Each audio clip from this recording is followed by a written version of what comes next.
That was a really cool introduction, and now I have to live up to that. Thank you for those of you who stayed. I know we're running late. I'll try not to take up my whole 30 minutes so we can leave early, or leave earlier than the current schedule, and go for drinks. There are drinks afterwards, and some books that the organizers have kindly bought. I'm going to talk about the future of money and how technologies such as AI, blockchain, and other emerging technologies are going to reshape money. But I always like to start a discussion about the future by talking about the past. Because there's actually nothing more science fiction than the history of money. When we talk about money, we often think about money as something very boring or centralized, or money that's issued by a central bank. And the history of money, let me see if I can work this out. No?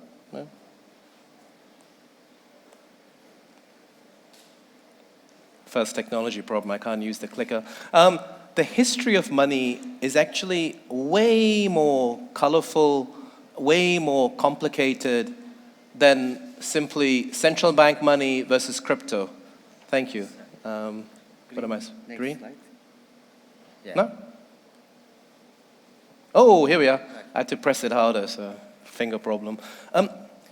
Yeah, too many presses. There we are. The history of money is actually way more colorful than just central bank money and crypto, or banks and blockchain. The history of money actually starts with, imagine I'm going to pick on a friend in the audience. Suvo, if you and I were on a desert island, I mean, obviously I'd feel sorry for you and our wives would complain. If you and I were in a desert island, would we need money?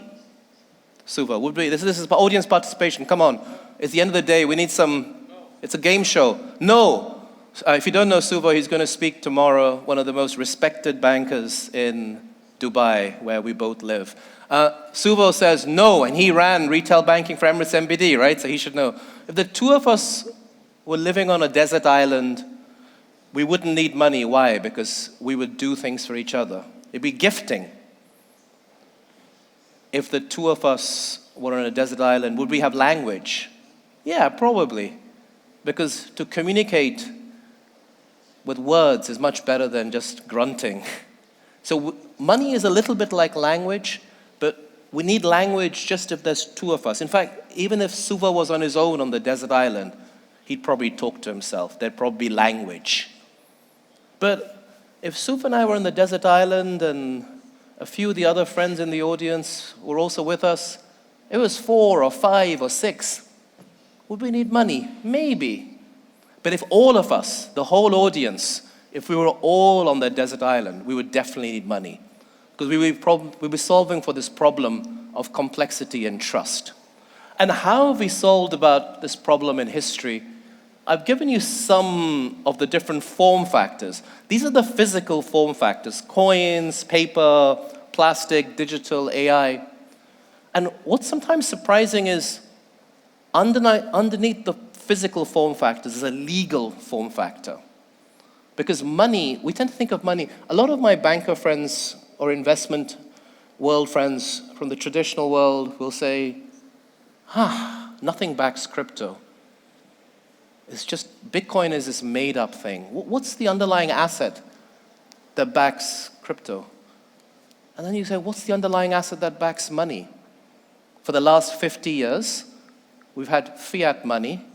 And fiat money, the definition of fiat money is it's not linked to an underlying asset. In 1971 or something, the US came off the gold standard. Most other currencies were linked to the US. We broke the link with the gold standard.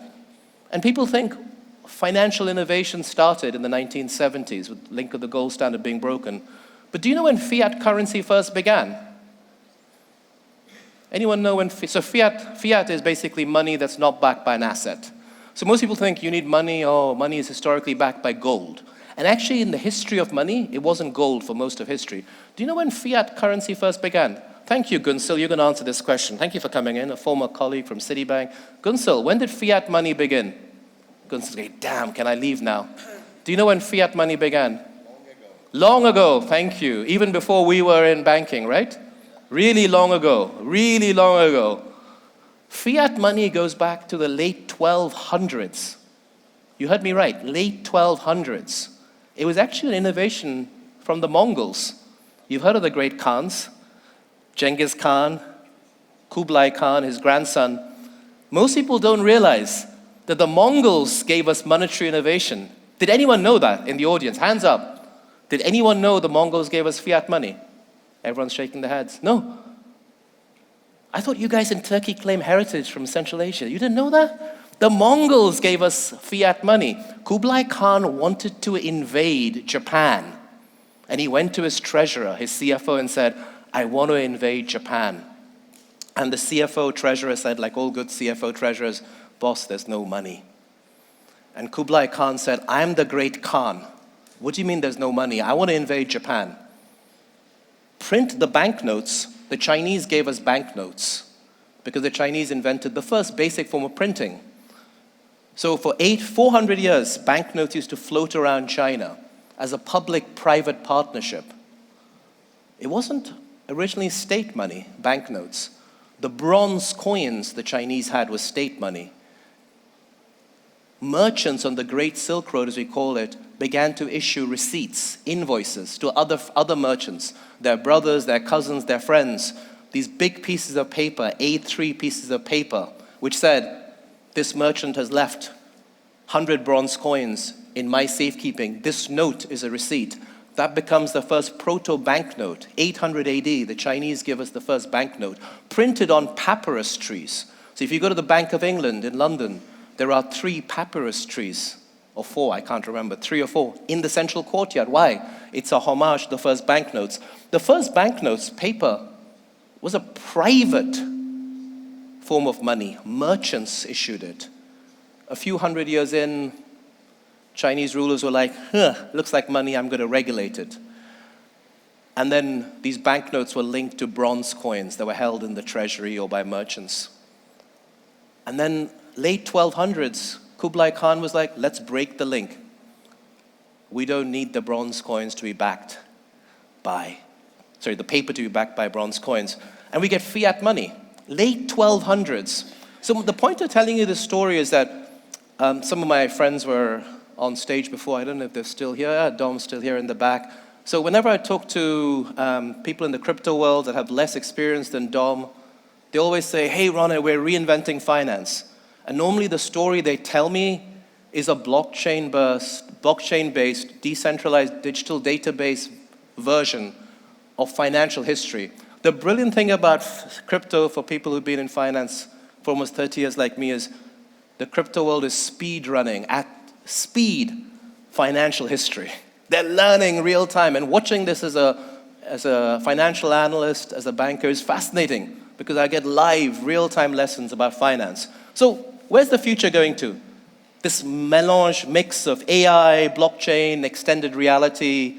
We used to call it the metaverse before it became unfashionable, but extended reality is going to come. And if you know me, you know I use these smart glasses everywhere. These smart glasses are going to get smarter and smarter. It talks to me, it takes pictures, I can look at sites, I can look at the mosque or the palace and say, what am I looking at? And it'll tell me what I'm looking at.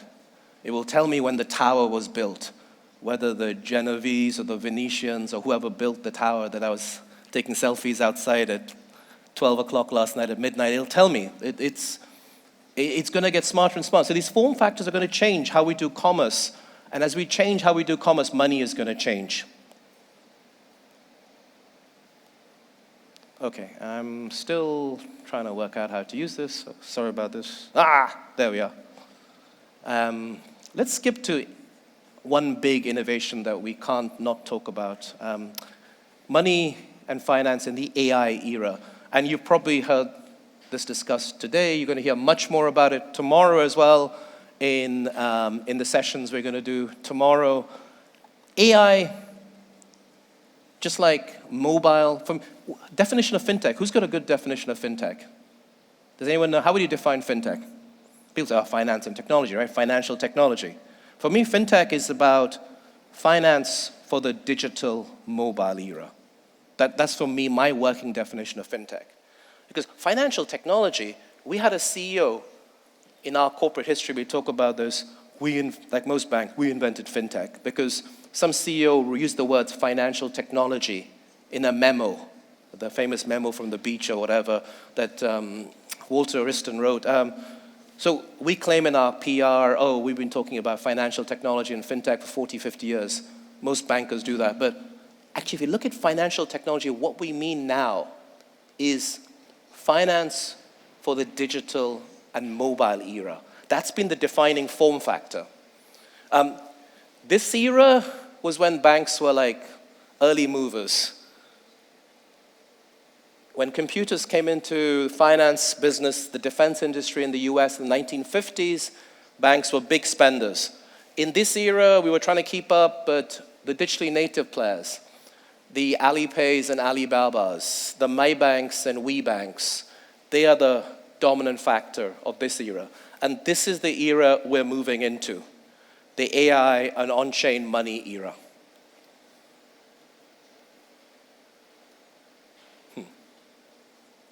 I think I'm just going to talk because I'm finding it difficult to use this clicker. So how is AI going to change? How is AI going to change financial services? What are the big trends coming? And how do we at Citi Institute, which is where I work, Citi Institute, we're a research think tank for Citi and for our clients, how do we think about AI and its usage in the future?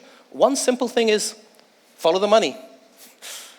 A very simple shortcut is we look at where VCs are investing, where they're putting. I always say, don't ask people what they think. Ask people what they do. And even better, what they're spending money on. Views are cheap, except political views. But views on things like investing, anyone can have a view. We all have views. We can put a comment on a WhatsApp group on the FinTech Association that we're part of. Well, it's almost marginal cost of zero. Ask them not what they think, ask them what they're doing and what they're spending money on. 60% of VC investing in the US is going into AI. This is the number, this is the dollar value, this is the deal volume. About 20% of deal volume, 55% of deal value is going into AI. Not that interesting, everyone knows that, but this is more interesting. Where in AI is it going? And where is the biggest growth rate? So if you look at the biggest growth rates in 2024, the biggest number of deals, autonomous agents and digital co-workers, sort of AKA Agentic AI. Agentic AI, workflow automation. Boring, but hugely potentially transformative. We, in finance, live in white-collar factories. Autonomous agents, digital co-workers revolutionize that. And also Gen AI for customer support operations. Now, this isn't just call centers in retail banking. It's as high and as high touch as wealth management, private banks. One of the big surprises for me in the last year has been how many traditional private banks in Switzerland, in the US, and beyond are using Gen AI in production. They're not talking about it. It's in production. So when the private banker gets a call from their client and wants to talk about something, he or she is already AI augmented. What does it mean? The advisor sounds smarter. The advisor gives a better answer. The advisor gives better advice. And a lot of money is going into that. Implications. In a world where bots are going to engage directly with bots, be they crypto bots or blockchain bots or non-crypto bots, a lot of administrative tasks, repetitive work, hopefully in financial services, will go away. Just like in the industrial production chain, factories now in China aren't full of people. They're automated just like factories in Germany are or in the US are. Banks are going to see more automation in terms of repetitive work. The concept of value, traditional marketing, today, if you're in the consumer bank, you market to individuals, you market to humans, you market to emotions. But if the buyer, the person screening your product is another bot, how do you market? Nice picture of a family, husband, wife, children, that's a traditional picture that sells mortgages. Is that going to work when most of the mortgage pre-screening is done not by a biological human, but by a bot? How do you market to bots? And the biggest challenge for traditional finance, the clients are going to get bots first. The big defining theme of the digital and fintech age is that the clients are now users are getting technology before the providers. So before, in the 1980s, the 1970s, maybe even the 1990s, the big companies that provided services had better technology, and they were adopting technology earlier. For all of you that work in a bank or a large organization, you use new technology on your personal device before your work computer. There's a gap, there's a time lag. And so suddenly the challenge in marketing or doing business is the client's bots will be there before, and that's going to put pressure on margins. Jobs.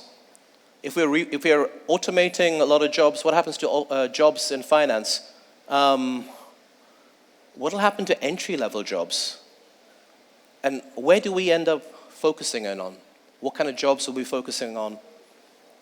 This is a real challenge if you're coming out of the workforce right now, because typically the entry-level jobs that we all did when we started in whether finance or accounting or law or any professional work, the AI can do much faster. I'll give you an example. Some of this presentation deck is based on a report I published in January. You can Google it or search engine of your choice or put it in a ChatGPT. Type in Agentic AI, and GPS in my name. GPS is the brand. Or type in Future of Finance, Citi, Agentic AI. The report will come up, the one we published in January. When we were working on that report, some of you might have heard this anecdote if you've had the misfortune of talking to me before. In December, we were working on the report. I sent the project to my team in Dubai and London and said, we're going to publish in January for our year ahead piece. Let's have a weekly meeting next Monday to discuss your progress. Just before the weekly meeting, I downloaded a Stanford Gen AI model called Storm, typed in the same request. In 4 minutes, it gave me a first draft. My team poor guys, had been working on it for the whole week. So then I sent it to them and said, hey, I did this in 4 minutes. How was the last week? They were thinking, They were probably thinking unthinkable thoughts because they didn't reply to my email. My point was to show my team and to show me what I've been telling them for years. I've been telling my team for years that those entry-level basic summarization, most of us in big companies or in small companies that deal with information and finance, we spend a lot of time managing information, summarizing information.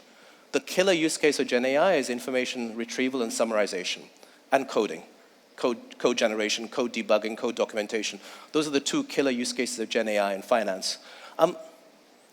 That first draft that I had from Storm, from Stanford, was as good as theirs. So basic work, I can now work with 3 people. My team would have been probably 10 or 15 to do the same amount of work 20 years ago, because we can just do so much so quickly.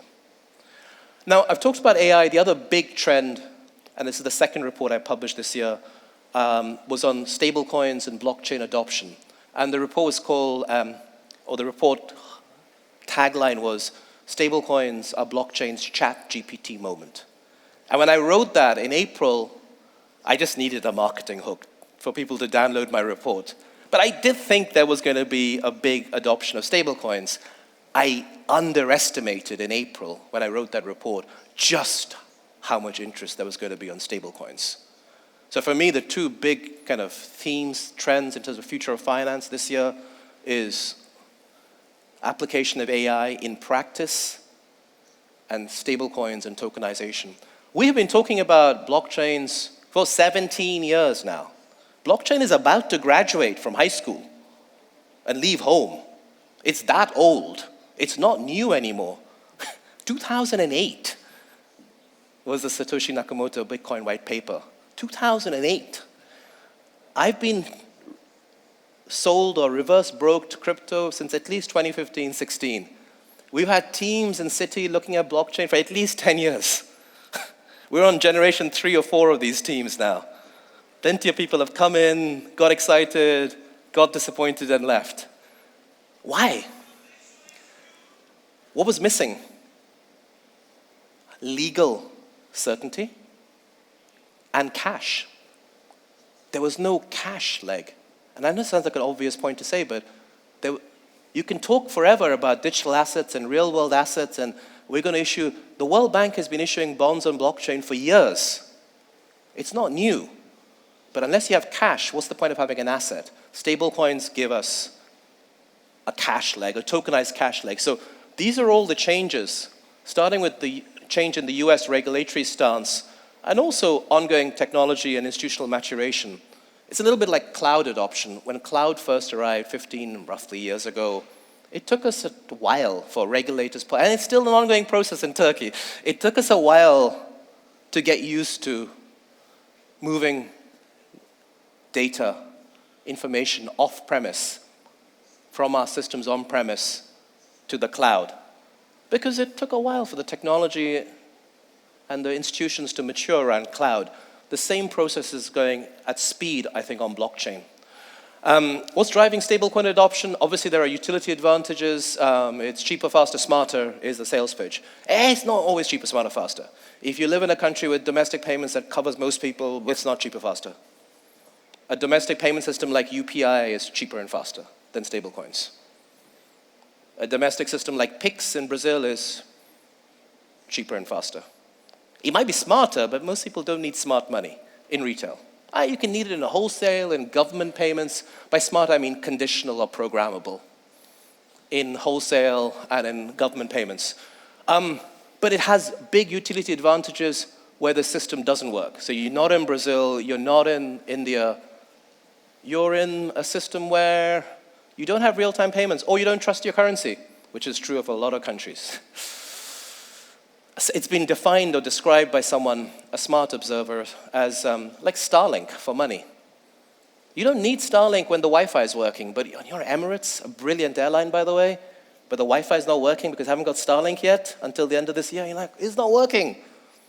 The Wi-Fi is not working. And when the Wi-Fi doesn't work, because you're just used to Wi-Fi working. So for me, faster payments is like Wi-Fi. It usually works, but sometimes it doesn't work. In the plane, it's not working. When I'm outside, apparently here it's not working very well. That's another story. But it's like Starlink for money. It's brilliant where domestically systems don't work. And obviously cross-border, because systems are domestic databases that don't talk to each other. So cross-border, the stablecoin is like email. It doesn't differentiate between if it's going Istanbul, Ankara, Istanbul, Athens, Istanbul, Bucharest. It doesn't differentiate. So once you go cross-border, there's lots of advantages. I won't bore you with this slide. That's there for the bankers. I'm going to wrap up by saying, how does stablecoins and how does blockchain fit into the overall idea of money? Because people often say to me, blockchain replacing banks, banks are so good they don't need blockchain, da-da-dee, da-da-da. And I say it's like, I was in New York last week, and New York's like London or Istanbul. You can get around New York in so many different ways. So actually, don't take the car because there's gridlock in New York like Istanbul. But in New York, you can walk, you can bicycle, you can take the city bike. You can take the subway. And it's safe, by the way, don't worry. In Manhattan, it's safe. I survived. So there are lots of ways to get around New York. Just like London, there are also ways of getting around London. But if you're in Dubai, that's where I live now. It's basically a car. Unless you happen to be going from one location to another that's on the metro. If you're in Dubai or Austin, Texas, or Dallas, Texas, you have to take a car. So my view of the future of money is a bit like New York or Istanbul or London. There are going to be many ways to get around. And I don't know if the blockchain is the tram or the train but maybe let's call it the train. Trains come in England in 1830 and then spread around the world. Roads were terrible back then, right? In fact, if you were time travel back to roads in England in 1830s when trains arrived, what would roads look like? First of all, they'd smell. They'd be literally full of shit because of horses, right? Because what we don't see in cities, even in London, until 1905, 1910, London would be covered in horses and horse manure. And then the roads got better. I mean, they stopped getting better after the 1960s in the UK and the US, but the roads got better. Between the 1830s and 1960s, the roads got better, even though the trains arrived. So my point is, yes, we're going to take the train, we're going to use blockchain, but our fiat rails are going to carry on getting better. By October of this year in the Eurozone, you're going to have SEPA fully operational. So if I send a euro from Paris, it arrives in Madrid in 5 to 10 minutes. Recipients and senders will have to be compliant. That's pretty real time. So the fiat rails will continue to get better, but we're going to use not just the road, we're going to use the trains as well. For me, trains, chains, blockchain, they're going to coexist. So maybe a slightly kind of happy utopian ending to my presentation. But if you're interested in what I said and I didn't bore you totally, these are the QR codes you need to scan. These are some of the reports I've been talking about. There's a lot more depth, I hope, in these reports than my presentation, and a lot less arm waving. Digital dollars is the stablecoin report. Why digital dollars? Because in the report we said that stablecoins are going to go up in size by a factor of 8 times in the next 5 years, and 90% plus will be dollars, not euros or liras. It's going to be dollars. This is the report on Agentic AI, the do-it-for-me economy.